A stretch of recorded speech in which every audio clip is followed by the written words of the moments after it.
You were asking about courses and so forth too. One of the big things that I see is that there are so many people out there that are claiming to be experts in AI.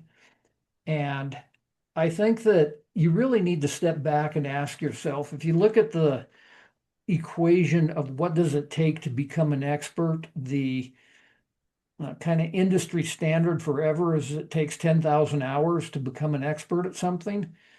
Well, if you calculate the number of work hours from the time that ChatGPT was released until now, there aren't 10,000 hours out there. So anybody that started doing AI when ChatGPT first came out and they're saying, I'm now an expert and I can certify you in this or whatever, I would be really skeptical. The fact is you're probably as much of an expert as they are. Uh, Now, they may, because they may be working at it full time, they may have discovered a few tips and tricks that can help you.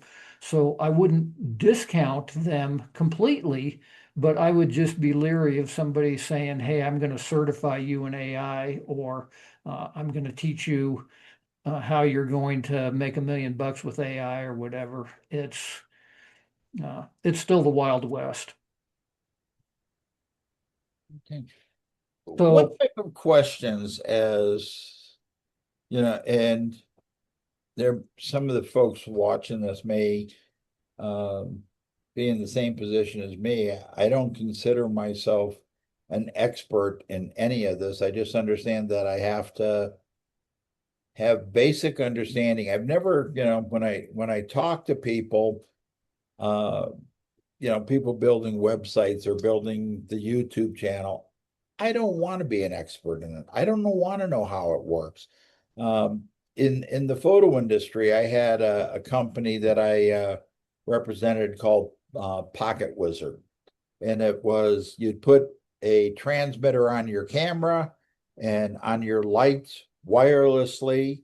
You would put the receiver, and when you fired the camera, the lights would go off.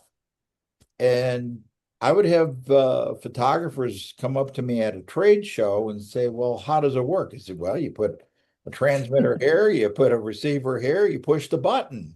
I said, no. How does the current go? Does it go to the right? Does it go to the left? And I said, why would you want to know that? And that it just does. But I want to know that I got to turn them on. I got to set it to the right transmission channel.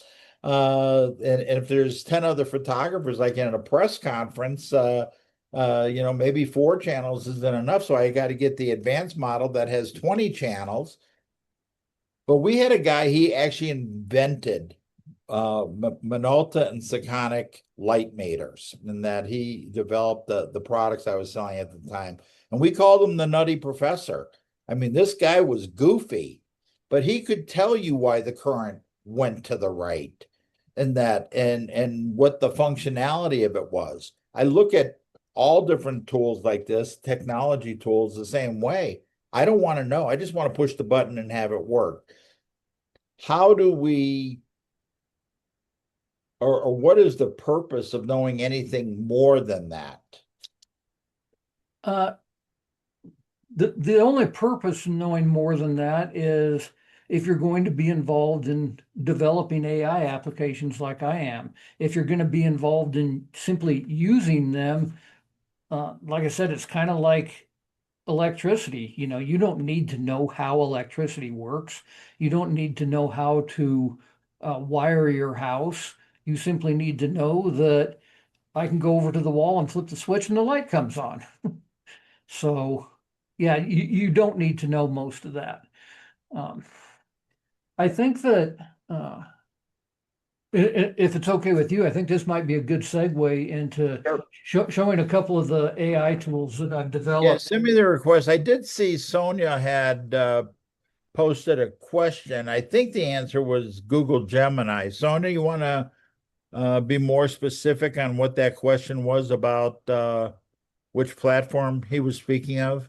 It was when you were talking about there, it's really good for slides, podcasts, and images.